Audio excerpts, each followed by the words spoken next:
Montana Territory, October 1898. The afternoon sun fell golden across the valley, painting the distant mountains in shades of amber and rust. Thomas Barrett sat on his porch in that particular stillness that comes only to men who have seen too much and said too little. 70 years had bent his back only slightly, left his hands gnarled but steady, turned his hair the color of fresh snow. His blue eyes held the sharpness of a man half his age. Beside him sat his grandson, William, 19 years old and wearing a uniform still crisp with newness. The boy's hands trembled slightly as he held them in his lap. Not from cold. The evening was warm enough. From fear. Tom let the silence stretch. He had learned long ago that silence was a kind of teaching. "I'm afraid, grandfather." William's voice cracked on the words. Tom didn't look at him, just kept his gaze on those far mountains on the peaks that disappeared into clouds. "Fear is good. Men who fear nothing die young. But I don't know if I have the courage." "That's not the right question." William turned to face him. "Then what is—" Now Tom looked at his grandson, really looked at him, saw Sarah in the shape of his jaw, saw his daughter Maggie in those worried eyes, saw himself at 19 standing in a sheriff's office in Kentucky, wondering if he was man enough for the badge they wanted to pin on his chest. When the moment comes, what will you do, fear or no fear? That's the only question that matters. The boy absorbed this, reached for the notebook he carried everywhere now. The habit of soldiers Tom knew. Write it down so you don't forget. Write it down so someone knows you were here if you don't come back. "Can I tell you a story?" Tom shifted in his chair. The wood creaked beneath him. "About a winter 16 years back. About the hardest choice I ever made." William's pencil was already moving across the page. "This starts with something simple. Or I thought it was simple at the time." Tom closed his eyes and the years fell away like leaves from autumn trees. But nothing's simple when people are involved. Nothing's simple when you have to choose between what's safe and what's right. The old man's voice changed then, dropped into a lower register, became the voice of memory, of testimony of truth told after long silence. Colorado Territory, December 1882. The world shifted. The porch faded, and Thomas Barrett was 37 again, riding into a town called Dust Creek with 5 daughters and a wagon full of everything he owned. They called it a cage, but it was more than that. It was a message. 4 feet by 4 feet of iron bars set in the center of the town square where everyone who passed would see, would understand, would remember. The woman inside had been there for 4 days. Dust Creek was a small town, the kind of place where everyone knew everyone's business and strangers were watched with suspicion. The kind of place where the law was whatever Sheriff Pierce said it was, and Pierce said this woman was a vagrant, said she was trash, said she'd asked for work at the mercantile, and that was begging, and begging wasn't tolerated in decent towns. So they put her in the cage. Her name was Clara Whitmore, though nobody had bothered to ask. 28 years old, though she looked older now. The cold did that. 4 days at 15 degrees below freezing would age anyone. Her auburn hair hung in tangles. Her lips had cracked and bled. Her skin had gone past pale into something approaching blue. She wasn't crying anymore. The tears had frozen on her cheeks 2 nights before. Her body had curled into itself, knees pulled tight against her chest, spine curved against iron that had long since stopped feeling cold. After 4 days, everything had stopped feeling. The hunger that gnawed, the thirst that made her tongue thick and dead, the shame that came from being displayed like an animal. Children threw snowballs at her face. 12 that morning. She'd counted because counting gave her something to do besides wait to die. The boys laughed when the ice exploded against her cheek. Thought it was a game. Their mothers pulled them along, without a word, skirts held high, as if poverty were a disease you could catch from getting too close. A woman passed with fresh bread in her basket. The smell hit Clara like a physical blow. "Please," the word came out broken. "Just the crust." The woman walked faster, clutched her basket tighter, didn't even look. Clara turned her face away and pressed it against the bars. The metal burned with cold. She could track the sun's movement now. When it touched the church steeple, the afternoon crowd would thin. When it touched the mountains, the temperature would drop. When it disappeared entirely, the real cold would begin. She wasn't sure she'd survive another night. Maybe that was the point.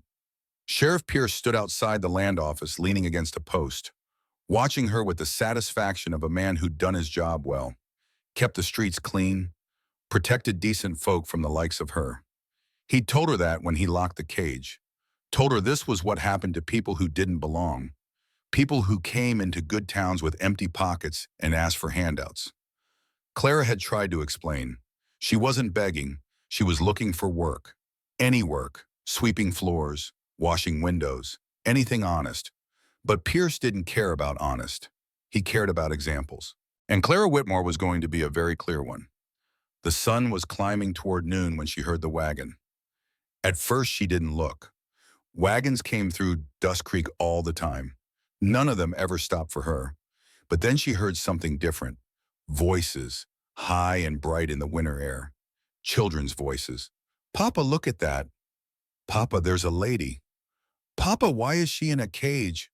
Clara lifted her head. 20 feet away, a wagon had stopped. A man was climbing down from the driver's seat, tall, broad-shouldered, dark hair heavily streaked with gray. He moved with the careful economy of someone who'd learned not to waste motion. In the back of the wagon sat 5 little girls. Their breath made white clouds as they stared at Clara. Through the bars, the youngest couldn't have been more than 5. The oldest, maybe 13. All of them watching her with eyes that held something Clara hadn't seen in 4 days. They saw her. Not through her. Not past her. They actually saw her. The man walked toward the cage slowly. His boots crunched on frozen ground. When he got close enough, he crouched down so he was at eye level with Clara. And for the first time since Sheriff Pierce had shoved her inside and snapped the padlock shut, someone looked at her like she was human. His eyes were blue, tired, sad. But there was something else in them too. Something that looked like anger. He didn't speak right away, just studied her face. Clara couldn't read his expression. Couldn't tell if he saw a person worth saving or just another piece of frontier trash. The silence stretched between them like a drawn bowstring. How long? His voice was quiet, rough with disuse, as if he didn't talk much anymore. Clara tried to answer. Her throat was too dry. She swallowed hard, tasted blood, tried again. 4 days. Something flickered across his face. His jaw tightened. The muscles in his neck stood out like rope. Water. Yesterday morning, 1 cup. Food? No. The man stood, turned toward the land office where Sheriff Pierce was watching them. Didn't walk over, just stood there, waiting, making Pierce come to him. Pierce pushed off the post, ambled over with the lazy confidence of a man who wore a badge and knew it made him untouchable. Admiring our local attraction, Pierce grinned, gestured at Clara like she was a circus animal. Got her 3 days back, vagrant, caught her begging at the mercantile. She asked for work or asked for charity? Same thing, ain't it? No. Pierce's grin faded slightly. You got a problem with how I run my town, stranger. Name's Thomas Barrett, just bought the Pritchard place out on Miller's Creek. The man's voice stayed level, calm, but Clara heard steel underneath. And yeah, I got a problem with locking women in cages to freeze. That's so... How much? Pierce blinked. What? To let her out. Name your price. The sheriff's face went through several expressions. Confusion, amusement, understanding.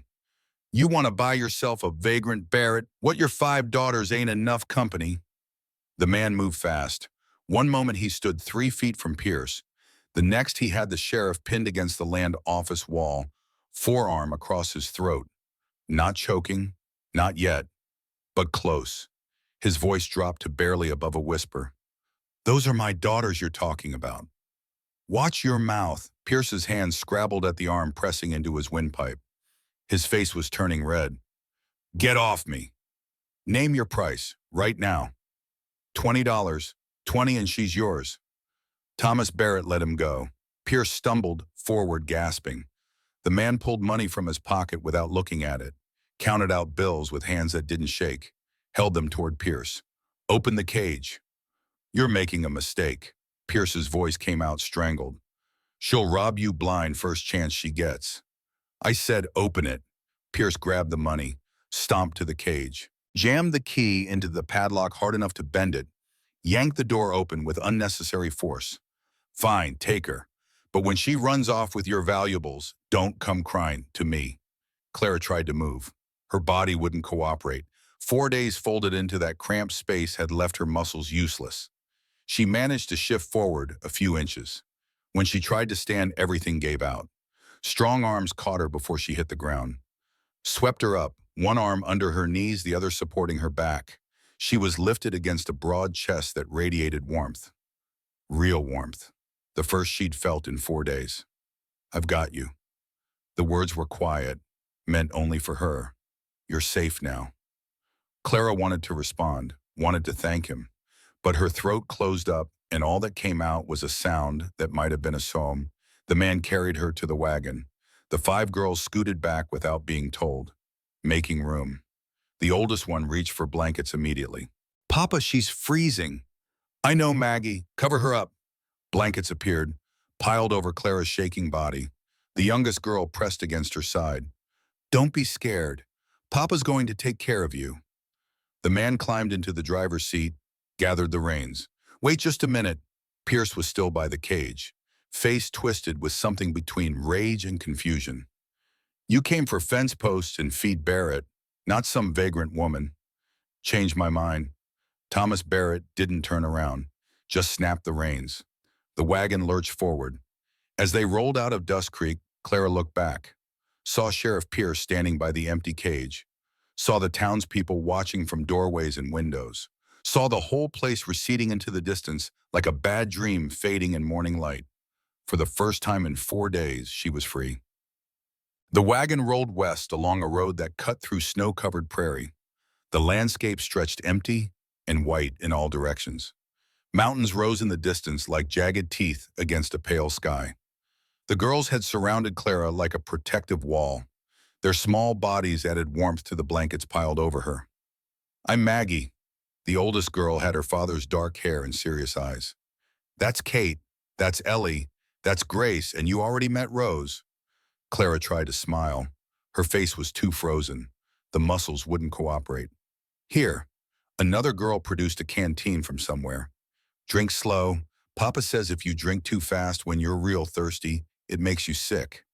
The water was cool but not cold.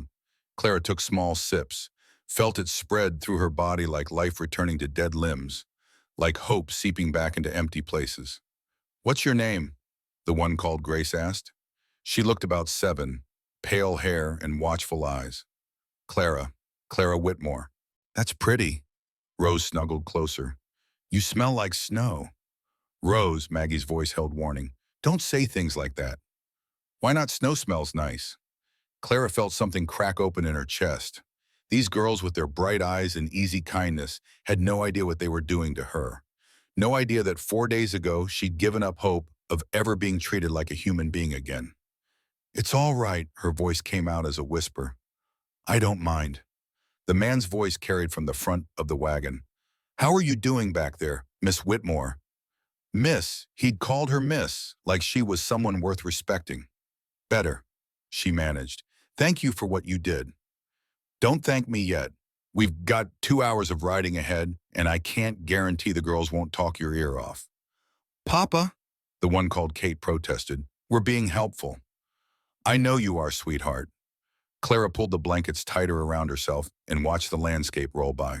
The cold was starting to ease, being replaced by bone-deep exhaustion, the kind that came from running on fear for too long. She didn't know why she was talking. Maybe because silence felt too loud. Maybe because she needed to understand. Can I ask you something? The man glanced back. Go ahead. Why did you stop everyone else just walk past? Why you... He was quiet for a long moment. When he spoke, his voice was rougher than before. Because my wife would... Stopped. And even though she's been gone 3 years, I still try to do what she would have done. Clara's throat tightened. I'm sorry about your wife. Me too. He glanced back at his daughters. But she left me these 5. That's more than most men get. Mama's in heaven. Rose tugged on Clara's sleeve. But she watches us from the stars. Papa told us. She's the brightest one right up there next to the moon. Clara looked at this child, at the simple faith in her eyes. At the five motherless girls clustered around a stranger they'd found in a cage, offering warmth and water and kindness like it was the most natural thing in the world. She must have been an amazing woman. She was. The man's voice carried weight, grief, love, the best I ever knew. They rode in silence after that. Clara drifted in and out of sleep, her body finally relaxing now that it wasn't fighting for survival. Every time she woke, one of the girls would be watching her with concerned eyes, ready to offer water or adjust her blankets. At some point, Maggie started humming. A hymn, maybe. Something soft and slow that made Clara think of churches and Sunday mornings and a life she'd left behind years ago. When the wagon finally stopped, the sun was touching the western mountains. "We're home," Rose announced. "Papa can miss Clara sleep in my room. She's going to have her own room, sweetheart, the spare bedroom. But I want her close." "She'll be close enough. Now everybody out." The girls scrambled down from the wagon, their energy seemingly endless despite the long ride. The man came around to the back, held out his arms. "Can you walk?" Clara tried to move her legs. They responded. "Barely." "I think so. Maybe."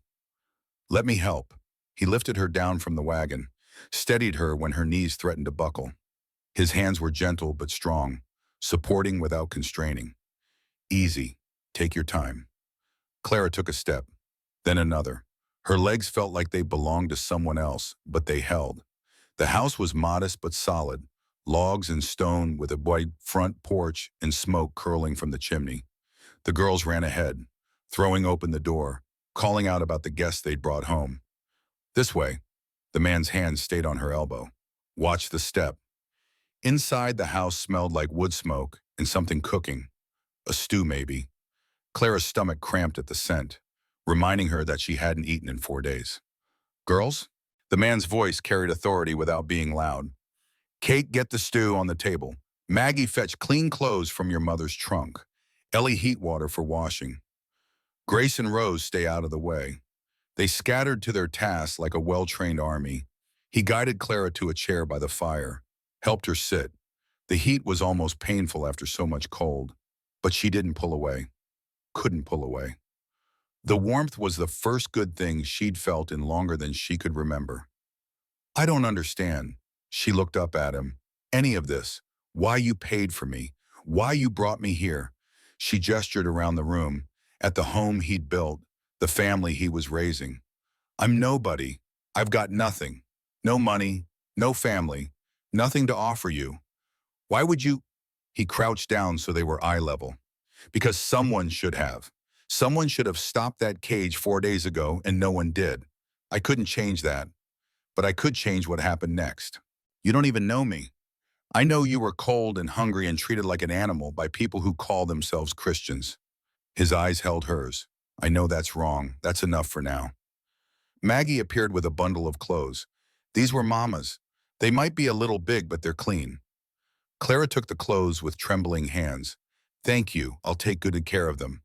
"They're yours now." The girl's voice was firm. "Mama would have wanted you to have them." Before Clara could respond, Kate appeared with a steaming bowl. "Stew's ready. Eat slow, though. You haven't had food in a while." Clara took the bowl, just held it for a moment, letting the warmth seep through the ceramic into her frozen fingers. The smell made her dizzy with hunger. She took one bite, then another. It was the best thing she'd ever tasted. "Good," Grace hovered nearby. "So good." Clara's voice cracked. "So very good." She ate slowly the way Kate had advised. While the girls bustled around preparing beds and heating water, the man sat in a chair across the room, watching everything with those tired, sad eyes. When Clara finally set down the empty bowl, she felt almost human again. "There's a bedroom at the end of the hall." The man stood. "It's small, but it's private. You can stay there as long as you need." "I can't just—" She struggled for words. "I mean, I should work, earn my keep." "We'll talk about that tomorrow. Tonight you rest." He looked at Maggie. "Help Miss Clara to her room. Make sure she has everything she needs." "Yes, Papa." Maggie led Clara down a narrow hallway to a small room at the back of the house. There was a bed with a thick quilt, a washstand with a basin, a window that looked out over the eastern pasture.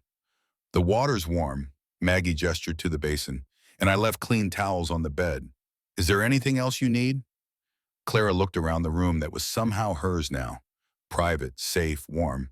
I don't know how to thank you. The words barely made it past her throat. Any of you. You don't have to. Maggie smiled. For a moment, she looked exactly like Clara imagined her mother must have looked. Mama always said kindness isn't something you pay back. It's something you pass forward. She left, closing the door softly behind her. Clara stood alone in the room. She wanted to cry, wanted to scream, wanted to fall to her knees and thank God or curse him or something. Anything to release the pressure building in her chest. Instead, she walked to the basin, looked at her reflection in the small mirror above it. The face that stared back was barely recognizable. Gaunt cheeks, cracked lips, eyes that looked 100 years old. But she was alive, against all odds, against everything that had tried to destroy her. She was alive. Clara washed her face with the warm water, scrubbing away 4 days of dirt and tears and despair. She changed into the dead woman's clothes. A simple dress that was indeed too big, but felt like the finest silk against her skin. Then she crawled into the bed, pulled the quilt up to her chin, and listened to the sounds of the house settling around her, children's voices, soft and cheerful. The man's low murmur answering questions, the crackle of the fire, the creak of floorboards, normal sounds, family sounds, sounds Clara had forgotten existed. She closed her eyes and let sleep take her, and for the first time in years, she slept without nightmares. Clara woke to the smell of bacon frying. For a moment, she didn't know where she was. The bed was too soft, the room was too warm, the silence was too complete. Then everything came rushing back. The paw, the cold, the man who'd paid $20 to set her free. She sat up slowly, her body protesting with every movement. 4 days in that iron box had left her muscles screaming and her joints locked. But she was alive. The door opened a crack. Rose's small face appeared. She's awake, Papa. She's awake. Before Clara could respond, the little girl had disappeared. Clara could hear footsteps running through the house, small feet pounding on wooden floors. She pushed herself out of bed, found a brush on the washstand, ran it through her tangled hair, trying to make herself presentable. The woman in the mirror still looked like a ghost, but at least she was a cleaner ghost than yesterday. When she emerged into the main room, all 5 girls were already at the table. The man stood by the stove, turning bacon in a skillet. Morning. He didn't look up. How'd you sleep? Better than I have in years. Good. Sit down. Food's almost ready. Clara took the empty chair at the end of the table. Rose immediately scooted closer, her eyes bright with curiosity. Miss Clara, can you braid hair? Maggie braids mine, but she pulls too hard. I do not, Maggie protested from across the table. You do, it hurts. That's because you won't sit still. I sit still for Papa. Papa doesn't braid your hair, Rose. He could if he wanted to. The man set a plate in front of Clara. Bacon, eggs, fresh bread with butter, more food than she'd seen in weeks.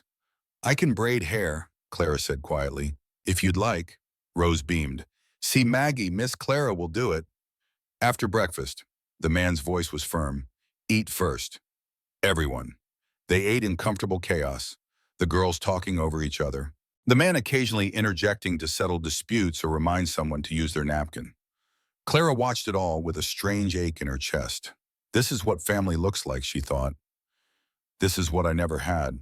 When the plates were cleared, the man sent the younger girls to do their morning chores, asked Clara to stay behind.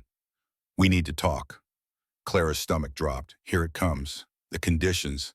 The price. I meant what I said last night as he settled into a chair across from her. You're welcome to stay as long as you need, but I'm guessing you have got questions, maybe concerns. A few. Ask them. Clara hesitated, then decided that honesty was all she had to offer. Why did you really buy me? And don't say because it was the right thing. Nobody spends $20 on a stranger just because it's right. The man was quiet for a moment. When he spoke, his voice carried the weight of old grief.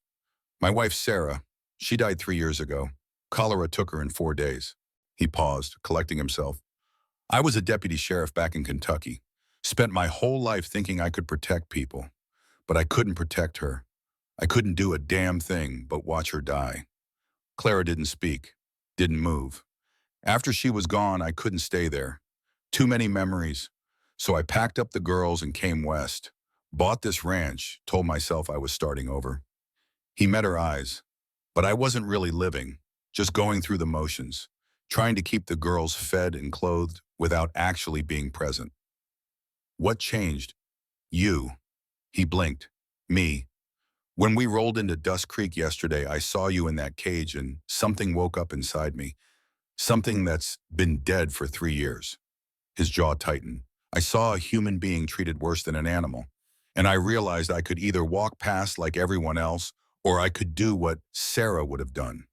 And what's that fight? His eyes held hers. Sarah never walked past injustice, never looked away from someone who needed help. She used to say that kindness wasn't weakness. It was the strongest thing a person could do. Clara felt tears prick her eyes. So no, I didn't buy you because it was right. I bought you because my wife's voice was in my head telling me to stop being a coward and act like the man she married. The silence stretched between them. Then Clara took a breath. I was falsely convicted. The man's expression didn't change, just waited. I worked as a seamstress in St. Louis. The shop owner accused me of stealing fabric to cover his own embezzlement. I didn't have money for a lawyer. The judge took his word over mine. She swallowed hard. I was sentenced to indentured servitude. A man named Victor Blackwell bought my contract. Blackwell, the man's voice sharpened. I've heard that name. He's a businessman from Denver. He uses indenture contracts to control women, makes them do things. Clara's hands clenched in her lap. I was with him for 2 years before I escaped. I've been running ever since. When Sheriff Pierce caught me, I thought Blackwell had found me. Has he? I don't know. Clara looked at him. But if he has, you need to know what you're dealing with. Blackwell doesn't let go of what he considers his property. He has money, influence, men who work for him. If he tracks me here, then we'll deal with it. The man's voice was calm, certain. I was a deputy for 12 years. I've faced down outlaws and murderers and men who thought their money made them gods. A businessman from Denver doesn't scare me. He should. Maybe. But right now what matters is that you're safe. You've got a roof over your head and food in your belly. The rest we'll figure out as it comes. Clara stared at him. No one had ever spoken to her like this. Like she was worth protecting. Like her safety actually mattered. I'll work, she said. Whatever you need. Cooking, cleaning, mending, watching the girls. I'm not asking for charity. I know you're not, and there's plenty of work to do around here. But today, you rest. Build your strength back up. Tomorrow, we'll talk about the rest. He stood. One more thing. My name's Tom. The girls call me Papa, but you can call me Tom. He left before she could respond. Clara sat alone at the table, her hands still trembling. What kind of man was this? What kind of person saw a stranger in a cage and decided to tear apart his own life to save her? She didn't know. But for the first time in 2 years, she wanted to find out. The days that followed fell into a rhythm. Clara woke at dawn, helped Maggie with breakfast. She braided Rose's hair without pulling, mended shirts with torn seams and socks with holes worn through. She learned which chores belonged to which girl and how to keep them from fighting over who got to feed the chickens. The girls accepted her easily, the way children accept new things when those things are kind. Rose attached herself to Clara like a shadow, following her everywhere, chattering constantly about everything and nothing. Grace asked questions about why the sky was blue and where snow came from and whether horses dreamed. Ellie showed Clara drawings she'd made on slate boards, careful sketches of horses and birds and the mountains in the distance. Kate was harder to reach. She watched Clara with careful eyes, evaluating, testing. She'd been the one taking care of her sisters since their mother died. She wasn't about to hand that responsibility to a stranger without proof it was safe. Clara understood. She'd been the same way once, but Maggie was the key. On the third night, Clara found her sitting alone on the porch, wrapped in a blanket, staring at the stars. Can't sleep. Maggie didn't look over. Not tonight. Clara settled beside her. Want to talk about it? The girl was quiet for a long moment. Then she spoke. It's been 3 years since Mama died. 3 years, 2 months, and 4 days. Clara didn't respond, just waited. Papa says time heals everything, but I don't think that's true. I think time just makes you better at hiding how much it still hurts. Maggie pulled the blanket tighter. Do you think that's bad, that I'm still this sad after 3 years? I think grief doesn't have a timeline. Clara chose her words carefully. I think you miss her because you loved her. And that's not something that goes away just because the calendar changes. Papa doesn't talk about her much anymore. I think it hurts him too much. That's probably true. But sometimes I forget things. Maggie's voice cracked. Small things, like the exact sound of her laugh, or the way she, after she'd been baking. I'm scared I'll wake up one day and not remember her at all. Clara reached over, took the girl's hand. Tell me about her. Maggie looked up. What? Tell me about your mother. What was she like? What did she love? What made her laugh? For a moment, Maggie seemed frozen. Then the words started spilling out. Stories about Sarah Barrett, her kindness and her strength, her terrible singing and her beautiful quilts, the way she danced with the girls in the kitchen. Read them stories by firelight. Kiss each one good night no matter how tired she was. Clara listened to it all, and when Maggie finally ran out of words, she was crying. But her face looked lighter than it had in days. Thank you, she whispered, for listening. Anytime. Clara meant it. I mean it, Maggie. Anytime. They sat together in the darkness, watching the stars, and something shifted between them. Not trust exactly, not yet, but the beginning of it. Tom found them there for an hour later, both shivering but neither willing to go inside. You're going to freeze. His voice was gentle. We're talking about Mama, Maggie said. Tom's expression flickered. Pain, maybe, or something deeper. That's good, he said quietly. She deserves to be remembered. He stood with them for a moment, looking up at the stars. Sarah used to say that people we love don't really leave us. They just move somewhere we can't see yet. His voice roughened. I don't know if I believe that, but I hope it's true. He went back inside without another word. Maggie turned to Clara, something new in her eyes. He doesn't talk about her. Not ever. Not even to us. Maybe he hasn't found the right person to talk to. Maybe. Maggie stood, gathered her blanket. Miss Clara. Yes. I'm glad Papa found you, even if you weren't in a cage. She disappeared into the house. Clara sat alone on the porch for a long time, thinking about a woman she'd never met who'd somehow shaped everything good about this family. And she wondered if Sarah Barrett had known before she died just how much light she'd left behind. The letter arrived on the 10th day. Tom had ridden into Dust Creek for supplies, leaving Clara with the girls. It was mid-afternoon when he came back, his face set like stone, an envelope clutched in his hand. The girls knew something was wrong immediately. Kate herded the younger ones into the bedroom. Maggie hovered by the door, her eyes worried. What is it? Clara asked. Tom handed her the letter without a word. The paper was expensive, heavy. The handwriting was elegant and precise. Dear Mr. Barrett, it has come to my attention that you are harboring a woman named Clara Whitmore on your property. Miss Whitmore is a fugitive from justice having escaped from a legal indenture contract. She is my property under Colorado law, and I demand her immediate return. Should you fail to comply, I will be forced to pursue legal action against you for theft of my legally acquired labor. Additionally, I have men in my employ who are quite skilled at recovering what belongs to me. I trust you will make the sensible choice. Respectfully, Marcus Blackwell, on behalf of Victor Blackwell Enterprises. Clara's hands were shaking when she finished reading. He found me, she whispered. I don't know how, but he found me. Pierce, Tom's voice was flat. Had to be. Probably sent word to Denver the same day I took you out of that cage. I have to leave. I have to go right now before... You're not going anywhere. Tom, you don't understand. Blackwell will destroy you. He'll take everything you have. He'll try. Tom took the letter from her hands, walked to the fireplace, dropped it into the flames. Let him try. This isn't a game. He has money, influence. He has an army of men who...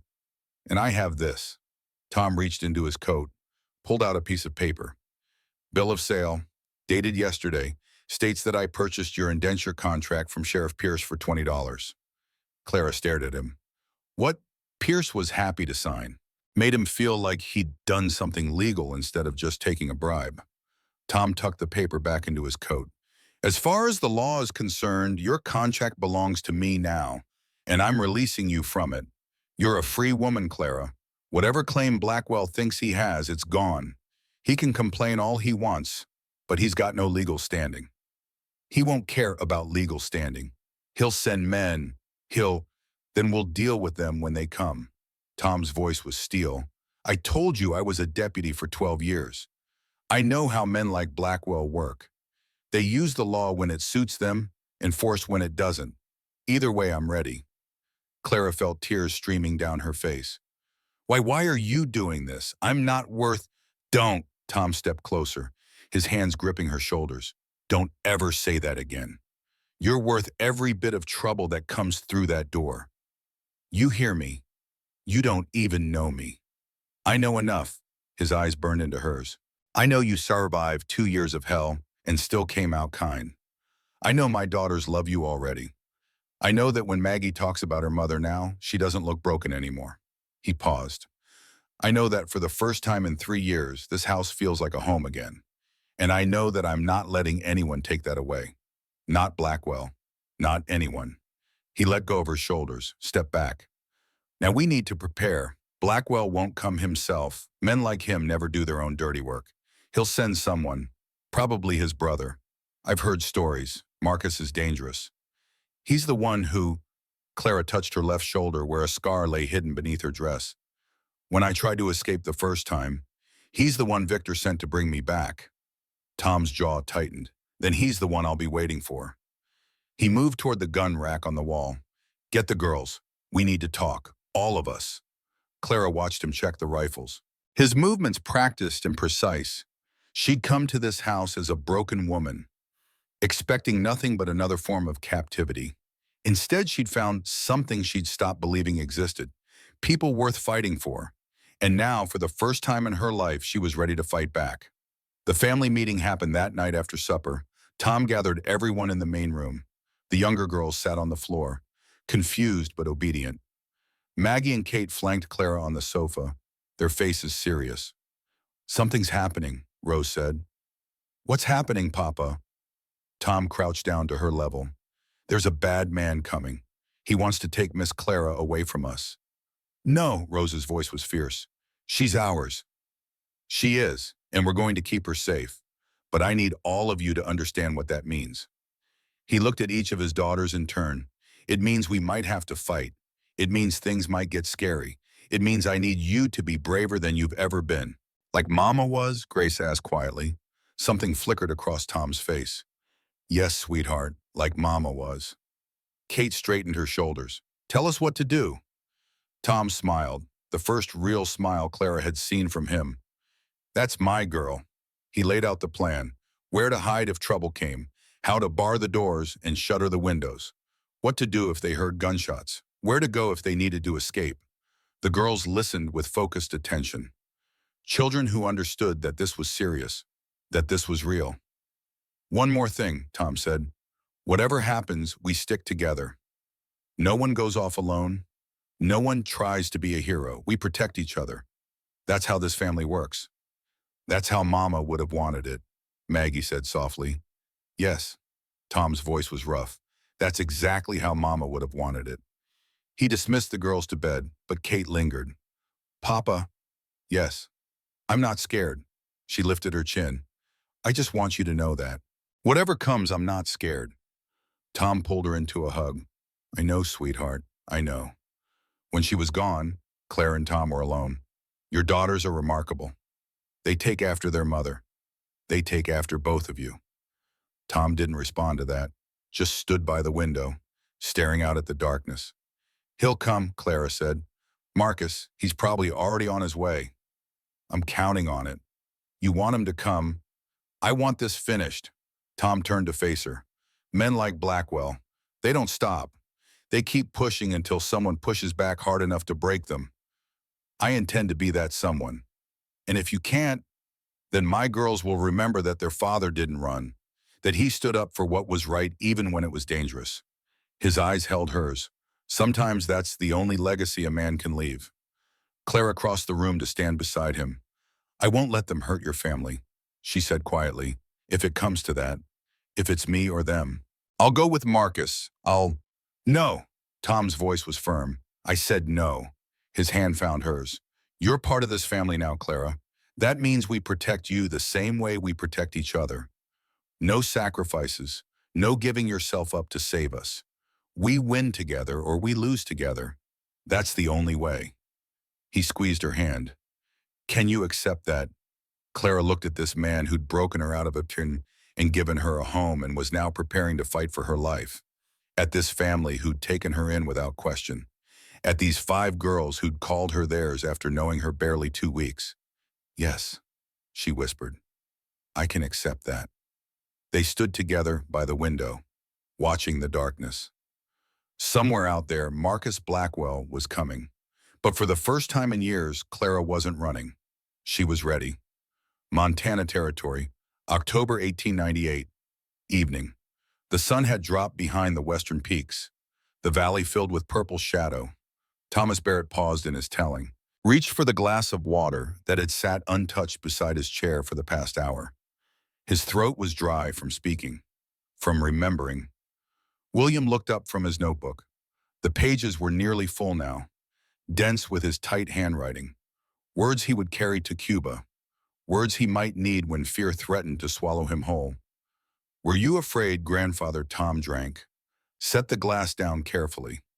Terrified, every minute of every day. But you didn't run. No. Why not? Tom looked at his grandson, really looked at him.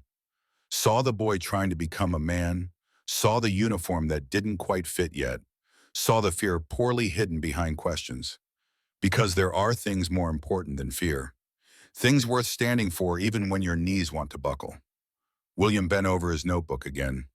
Pencil moving, Tom watched him write, wondered if the boy understood yet. Probably not. Understanding came later, after the fear, after the fire, after you learned what you were made of. You asked why I didn't run. Tom settled back in his chair.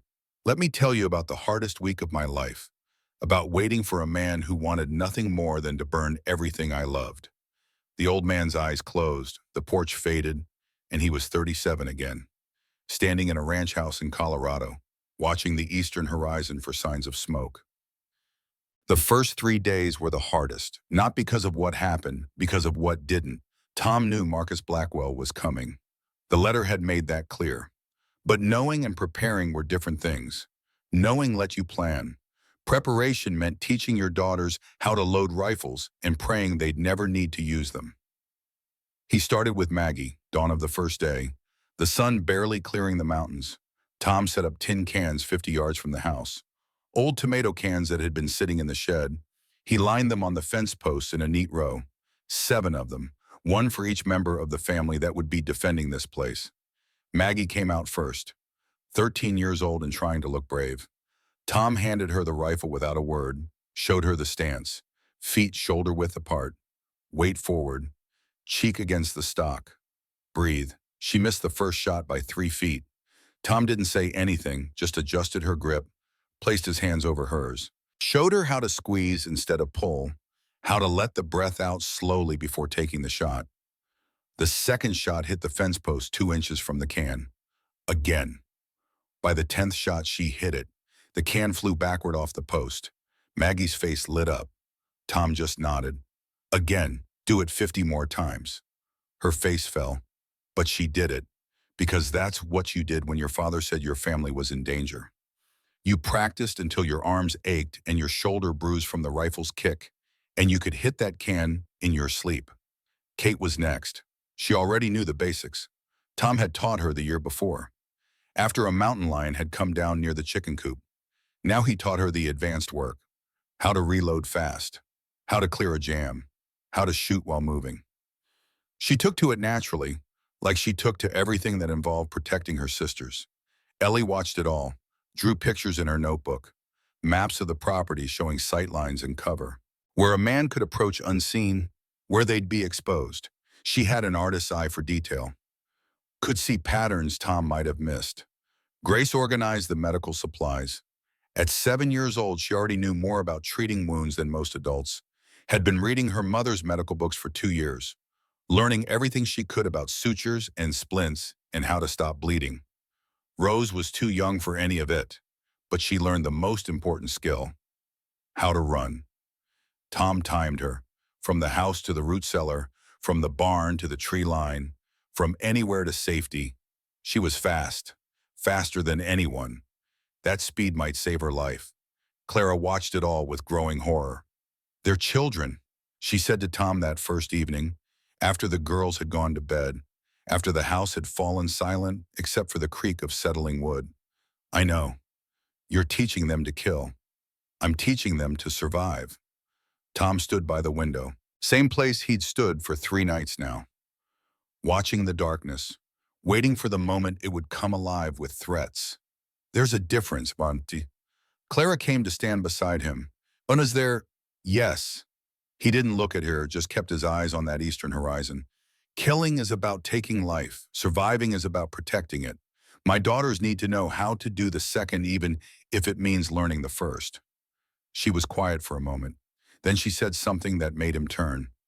"Teach me." "What?" "Teach me to shoot, to fight, to protect them." Tom studied her face, saw determination there, and fear, and something else. Something that looked like the woman who'd survived 2 years in hell and come out the other side still human. "All right," he said, "tomorrow, for that girls' practice." The next morning, Clara held a rifle for the first time in her life. It felt wrong, heavy and cold and foreign in her hands. Tom showed her the same things he'd shown Maggie: stance, breath, squeeze. She missed the first shot by 10 feet, missed the second by 5.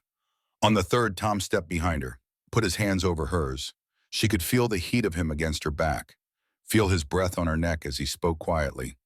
"Don't fight it. The rifle wants to do the work. You just guide it." She took a breath, let it out slowly, squeezed. The can jumped off the post. "Good." Tom's hand stayed over hers for a moment longer than necessary. Again. By the end of the second day, Clara could hit 3 out of 5. Not great, but better than nothing. Better than being helpless when Marcus came. And he was coming. Tom knew it the way you know weather, the way old wounds ache before rain. He could feel it in his bones. On the third day, he rode into town. Dust Creek looked the same as always. False-fronted buildings lining a dirt street, the mercantile, the saloon, the land office where Sheriff Pierce conducted his corrupt business. But Tom wasn't there to see Pierce. He rode past the main street to a boarding house on the edge of town. Ruth Fletcher's place, a 2-story wooden building that had seen better days but was clean and well-maintained. Ruth took in travelers, asked few questions, kept her ears open. She was waiting on the porch when Tom rode up. "Wondered when you'd come." Ruth was a woman in her late 40s, gray-streaked hair pulled back in a severe bun, sharp eyes that missed nothing. "Need information." "Figured. Come inside." Her parlor was small but comfortable. Tea service already set out. She poured without asking if he wanted any, just handed him a cup and sat across from him. Marcus Blackwell was seen in Denver 4 days ago. Tom's hands tightened on the cup. "How many men?" 6, maybe 7. Hard to get an exact count. "When will they reach Dust Creek?" Ruth met his eyes. "They're already here. Arrived last night, staying at the saloon." Tom set down his cup carefully, afraid of what he might do if he kept holding it. "And Pierce?" "Hasn't arrested them. Hasn't done anything. My guess is they're paying him to look the other way." "Your guess is right." Ruth leaned forward. "Samuel, this man, Marcus Blackwell, he's not like the criminals you knew in Kentucky. I know who he is."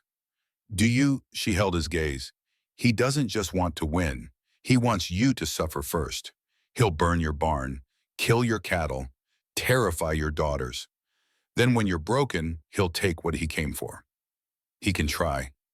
You have a plan, working on it." Ruth stood, walked to a desk in the corner, came back with a folded piece of paper. "There's a man, Lives about 10 miles north of you. James Morrison. People call him Red on account of his hair. Best tracker in the territory. She handed Tom the paper. Directions to Morrison's cabin. He owes me a favor. Tell him I sent you. He'll help. Tom took the paper. Why are you doing this? Because I had a sister once. Beautiful girl, trusting, got herself tangled up with a man who used indenture contracts to control women. Ruth's voice hardened. She didn't make it out. So when I see another woman running from the same trap, I do what I can.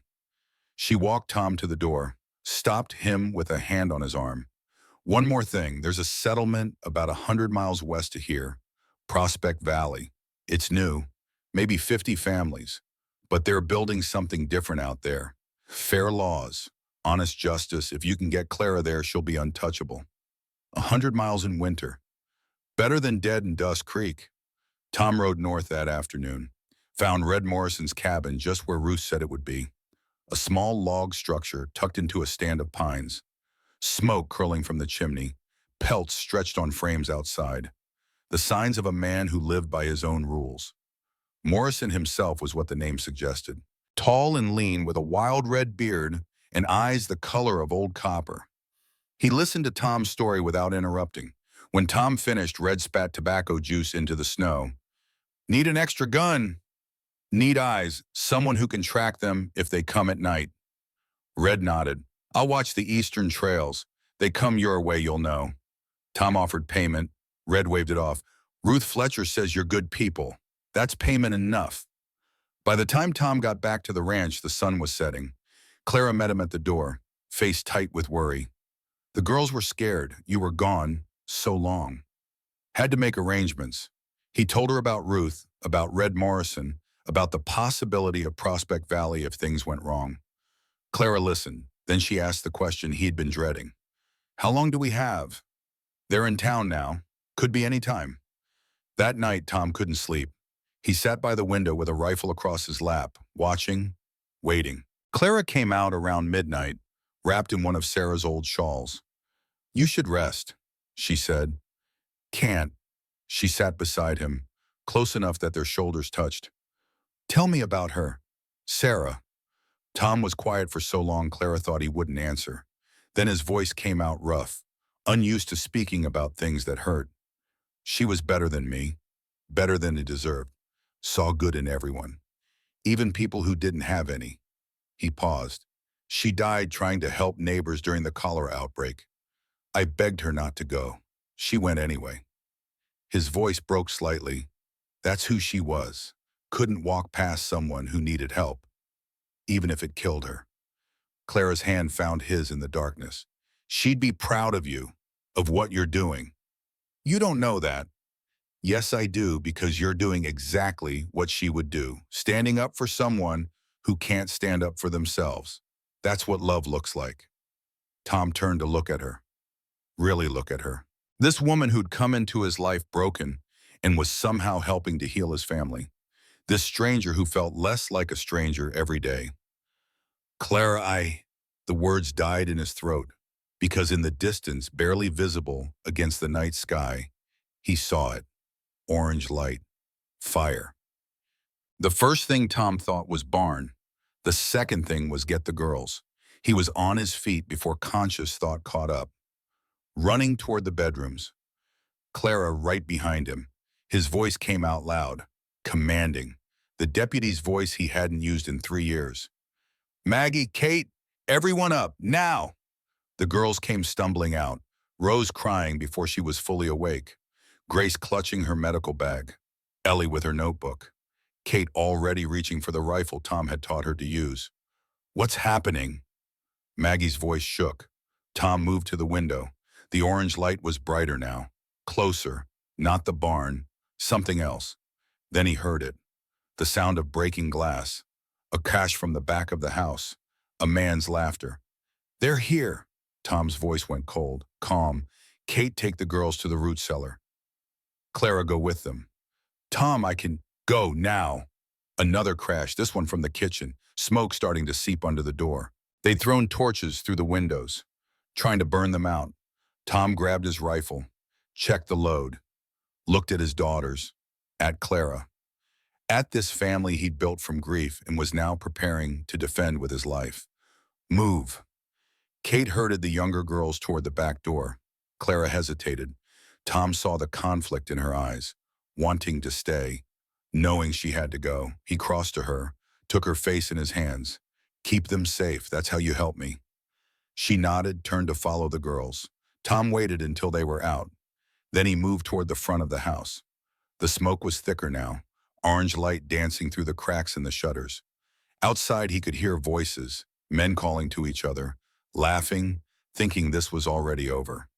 They were wrong. Tom opened the door fast, stepped onto the porch with the rifle up, saw 3 men in the yard, one holding a torch, the others mounted on horses.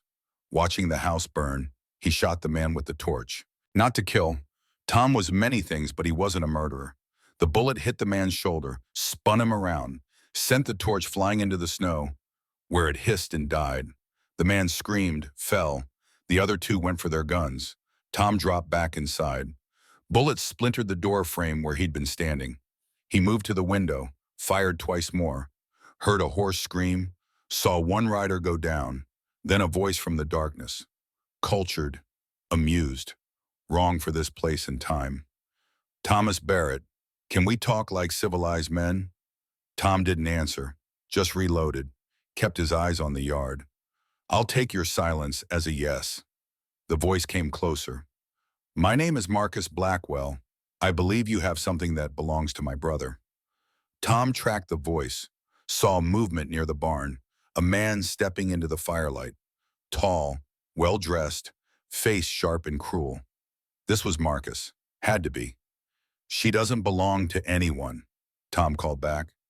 Marcus laughed. Oh, but she does. The law is quite clear on that.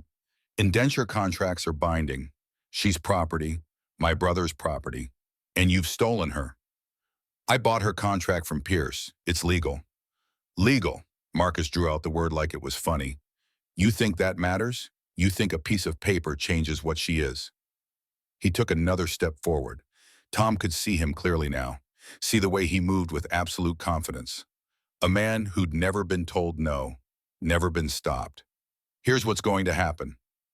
Marcus's voice hardened. You're going to send Clara out, right now, and then my men and I will leave. Your daughters will be safe.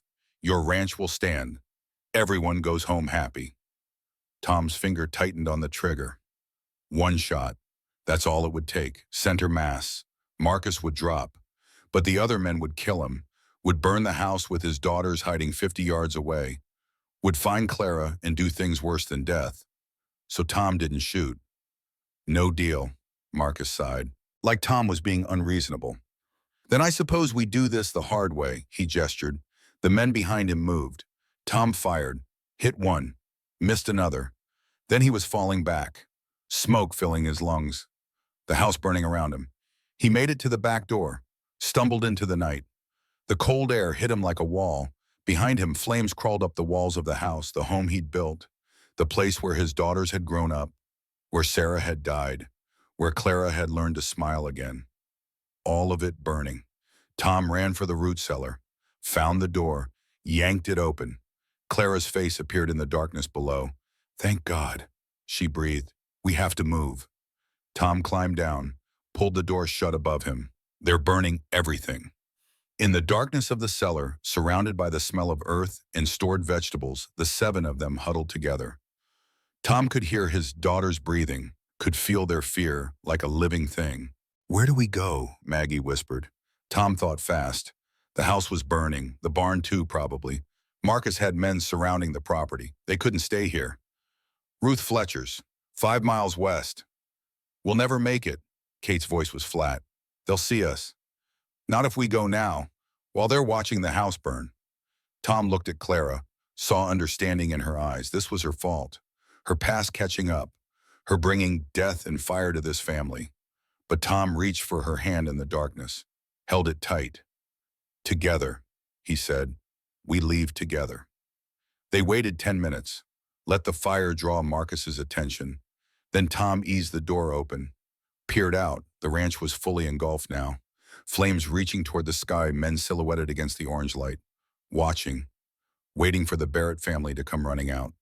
They didn't know about the root cellar. Tom led them out the other side, into the darkness, away from the fire. They moved in single file. Tom first, then Maggie with Rose, Kate with Ellie, Clara with Grace bringing up the rear. They made it to the tree line before anyone noticed. Made it another 100 yards before they heard the shout. There, they're running. Tom didn't look back, just grabbed Rose, started running faster. Behind him he heard gunfire, heard bullets hitting trees, heard his daughters crying as they ran. 5 miles. They had to cover 5 miles in the dark with armed men chasing them. With children who were already exhausted, with Clara who'd barely learned to run again. Tom ran anyway. They made it a mile before Rose collapsed, just stopped running and sat down in the snow, her small chest heaving, tears frozen on her face. I can't, she gasped. Papa, I can't. Tom scooped her up, kept running. She was light but getting heavier with every step. Behind them, the pursuit was getting closer. He could hear horses now, men calling to each other. 2 miles. Tom's lungs burned. His arms ached from carrying Rose, but he didn't stop. 3 miles. Maggie stumbled, fell. Kate helped her up. They kept going. 4 miles. Clara was breathing in ragged gasps, holding Grace's hand, pulling the little girl along. They were so close. Just 1 more mile. Then Tom saw it. Lights ahead. Ruth Fletcher's boarding house. Safe harbor. They burst through her door without knocking. Collapsed in her parlor. Tom set Rose down, turned to count heads. 1, 2, 3, 4, 5. All his daughters, and Clara, everyone made it. Ruth appeared from the back room, took one look at them, and started moving. Blankets, water, food, questions could wait. Tom stood by the window, watched the road, saw torches in the distance, getting closer. Marcus wasn't giving up. They're coming, he said. Ruth joined him at the window. How many? 6, maybe 5 now. I hit at least 1. They can't touch you here. Ruth's voice was firm. This is my property, federal land grant. They want you, they'll have to go through me. Ruth, I've dealt with worse than Marcus Blackwell. Let him come. The torches got closer, stopped about 50 yards from the house. Tom could see Marcus at the front, could see the way he studied the building. Calculating. Planning. Then Marcus turned his horse, rode back into the darkness. Ruth exhaled. He'll be back, but not tonight. She turned to Tom. You can't stay here. He knows where you are now. Next time he'll bring more men. Prospect Valley. Yes, leave at first light. I'll pack supplies. Get you there in 8 days if the weather holds. Tom looked at his daughters, exhausted, terrified but alive.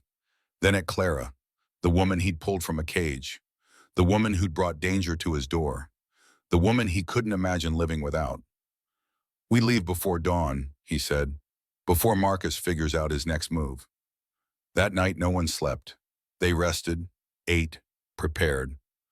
But sleep was impossible. Tom sat with his rifle, Clara beside him, both of them watching the darkness. I'm sorry, Clara finally said, for all of this. Don't be. But your home was just wood and stone. This.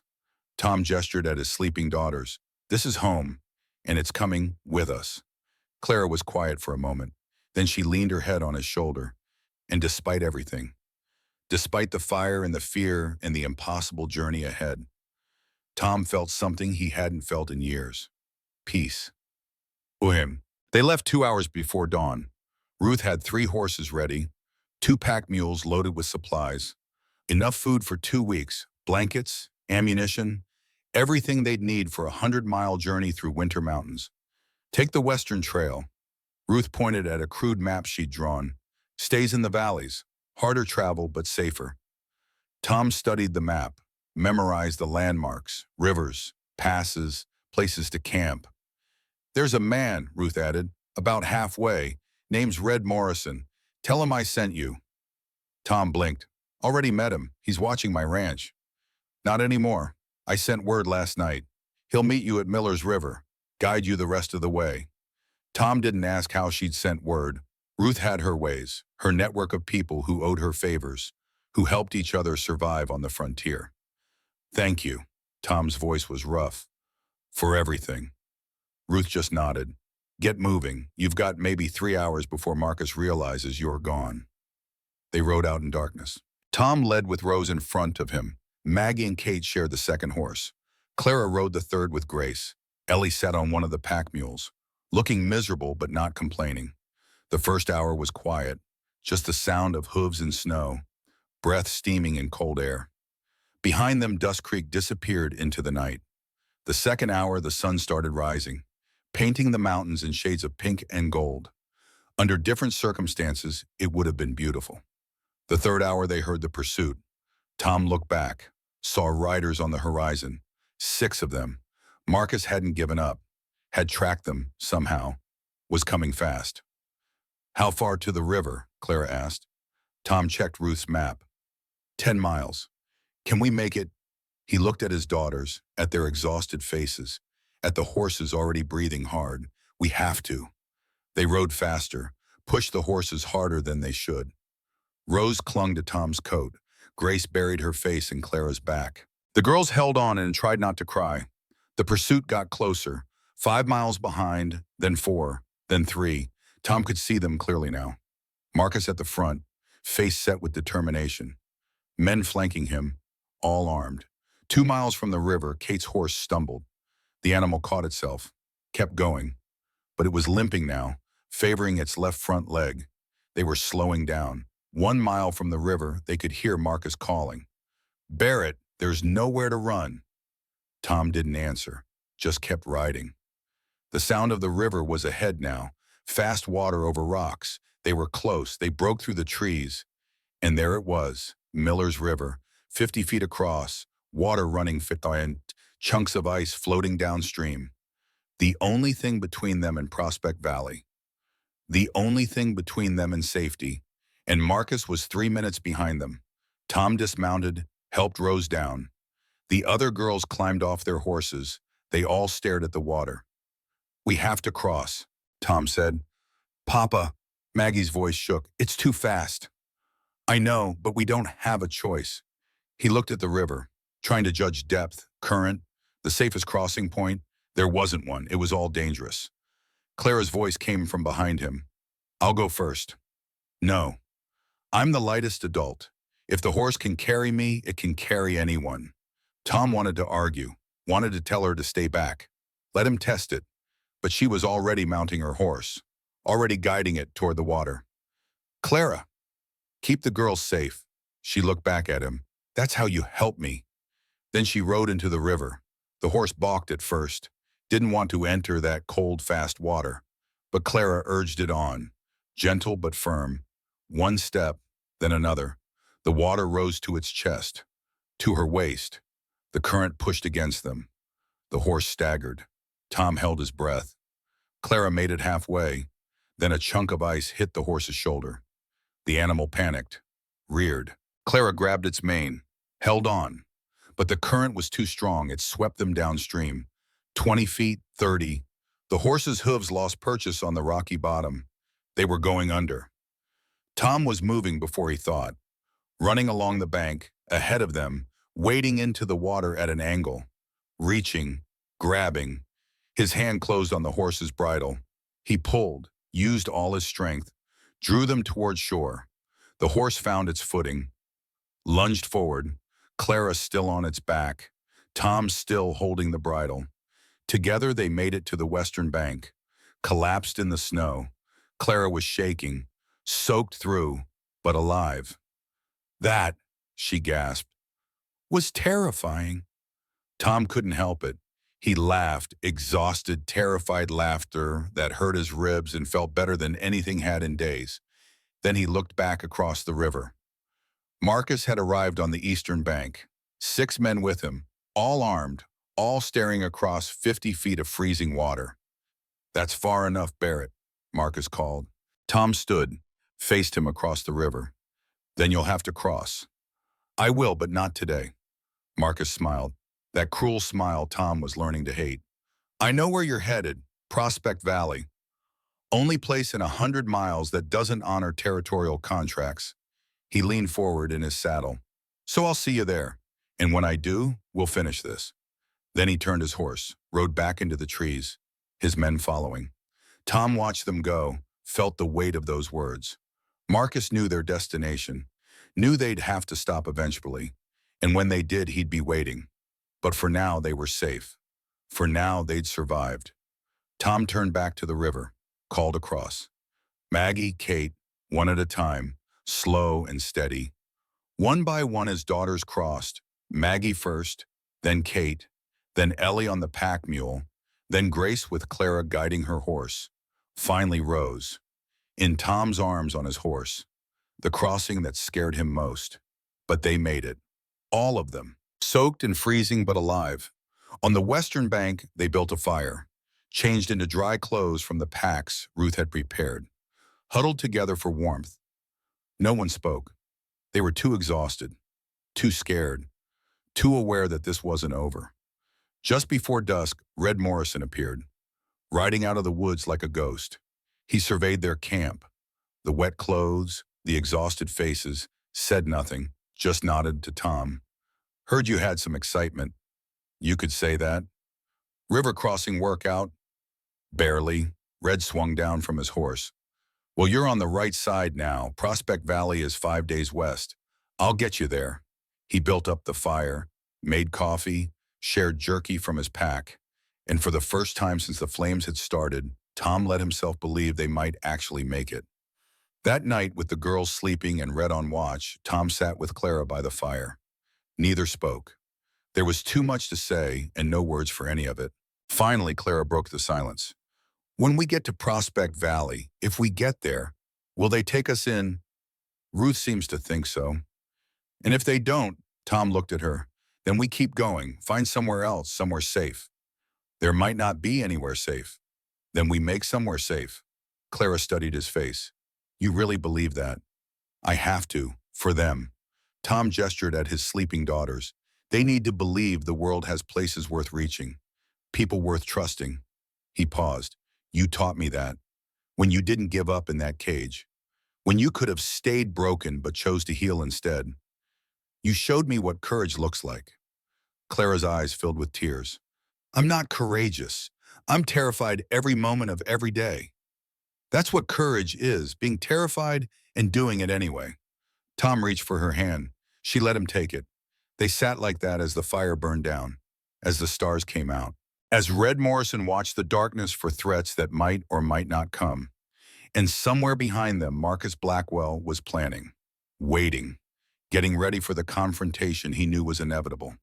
But Tom wasn't worried about Marcus anymore. Wasn't worried about the 100 miles still ahead. Wasn't worried about anything except the woman beside him and the daughters sleeping nearby and making sure they all saw another sunrise. Everything else could wait. They reached Prospect Valley on the 8th day.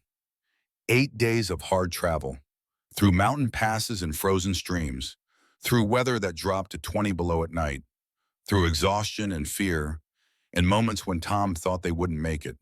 But they did.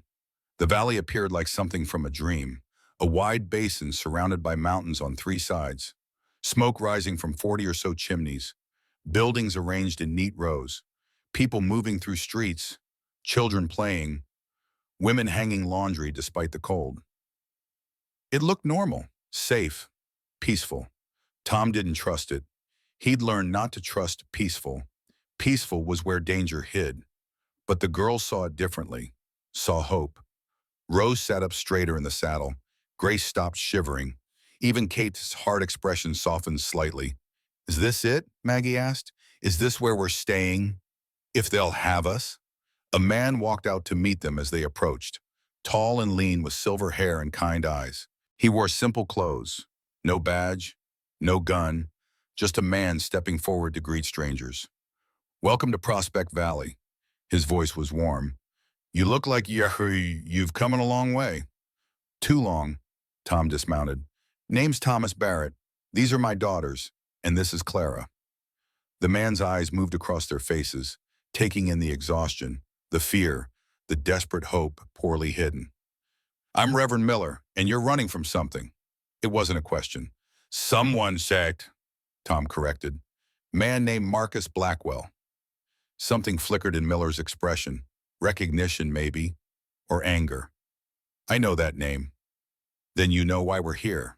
Miller nodded slowly. Welcome to Prospect Valley, Mr. Barrett. You and your family are safe here. Just like that. Just like that, the Reverend gestured toward the town. We built this place for people like you, people who need a fresh start, people who've been hurt by men who think their money makes them muns. He started walking. Tom and the others followed. There's a cabin at the edge of the settlement. 2 rooms. Needs work, but the roof is sound. It can be yours if you want it. Rose perked up. Can I have the corner by the window? Miller smiled. I'll leave that to your father to decide. They followed him through the town. People came out to watch, but there was no hostility in their eyes. Just curiosity. Just welcome. Tom counted maybe 50 people. Men, women, children. All going about their business like this was the most normal day in the world. The cabin Miller showed them was small, rough, but it had 4 walls and a roof and a fireplace that worked. After 8 days of sleeping in the open, it looked like a palace. The girls ran inside, calling dibs on sleeping spaces, arguing over who got which corner. Normal sounds, family sounds, sounds Tom hadn't heard since the fire. Miller pulled Tom aside. Marcus Blackwell will come here. I know. When he does, this whole valley will stand with you. Tom looked at the Reverend. Why, you don't know us? No, but I know men like Blackwell, and I know what this valley was built to be, a place where right matters, where people protect each other. He held Tom's gaze. So when Marcus comes, and he will come, you won't face him alone. Tom felt something loosen in his chest, something that had been tight since the fire, since the flight, since the moment he'd pulled Clara from that cage and set all of this in motion. Thank you. His voice came out rough. Miller just nodded. Get your family settled. We'll talk more tomorrow. He left.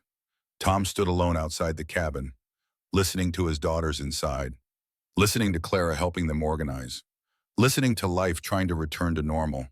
But normal was gone, had been gone since the moment he saw that cage in Dust Creek, since he'd made the choice to stop, to help, to fight. And now Marcus was coming. Tom could feel it, could feel that final confrontation approaching like a storm. But he wasn't alone anymore. Had a town willing to stand with him, had daughters who'd learned to fight, had Clara who'd shown him what survival looked like. Whatever happened next, they'd face it together. Marcus arrived 3 days later. Tom was in the town square, helping to frame a new schoolhouse. The physical work felt good, using his hands, building something instead of watching things burn. The other men of Prospect Valley worked beside him, had accepted him without question, asked about his life as a deputy, shared their own stories. Then someone shouted, "Riders!"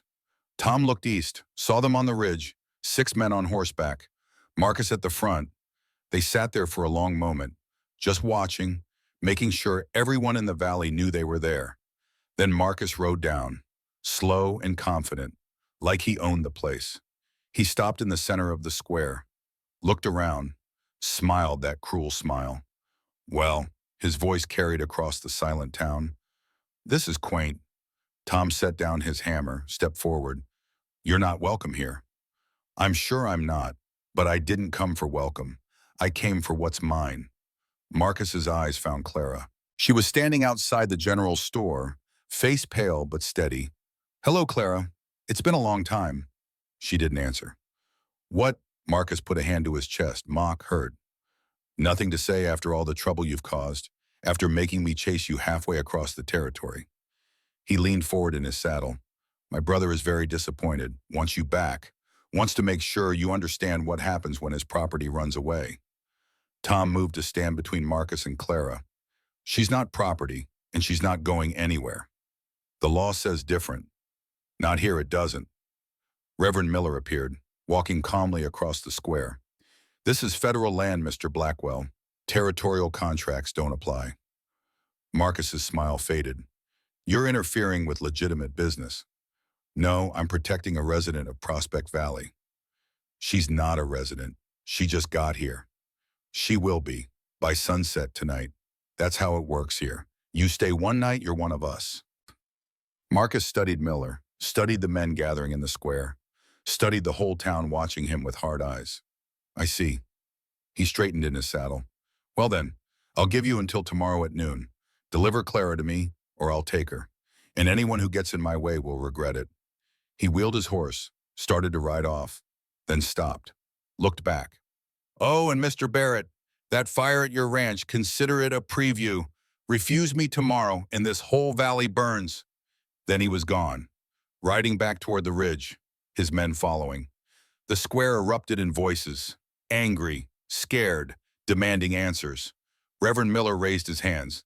Everyone, inside the church, now. They gathered in the small wooden building.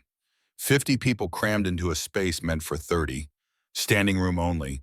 Tom and Clara at the front with the girls, Miller at the pulpit. The Reverend waited for silence. Then he spoke. You all heard the threat. You know what's at stake. I'm not going to pretend this will be easy. I'm not going to promise no one gets hurt. A woman stood. Then what are you going to say that we should hand her over? I'm going to say what we all know. Miller's voice rose. We came here to build something different, something better. A place where men like Blackwell can't just take what they want. He paused. If we give them clarity today, who do they take tomorrow? Your daughter, your wife, your sister. Silence fell over the crowd. We stand together or we fall apart. That's the choice, Barabes. A man stood, then another, then a woman. One by one, the entire congregation rose to their feet. Tom felt tears prick his eyes. These people, these strangers, standing for a woman they barely knew because it was right. Miller looked at Tom. What do you need? Time to prepare. Positions for the men, safe places for the women and children. You'll have it. The meeting dispersed, people moving with purpose, the men gathering weapons, the women organizing supplies, the children being sent to the church basement where they'd be protected. Clara found Tom outside. Her face was set. I'm not hiding this time. Clara, no, you said we face things together, so I'm standing with you. Tom wanted to argue, wanted to lock her somewhere safe, but he saw the determination in her eyes. The woman who'd survived 2 years in hell, who'd crossed a freezing river, who'd learned to shoot despite her fear. All right, he said, but you stay behind me, and if shooting starts, you run. Understood. That night, Tom stood with his daughters, explaining what would happen tomorrow, how Marcus would come, how the town would fight, how they needed to be ready for anything. Rose started crying. I'm scared, Papa.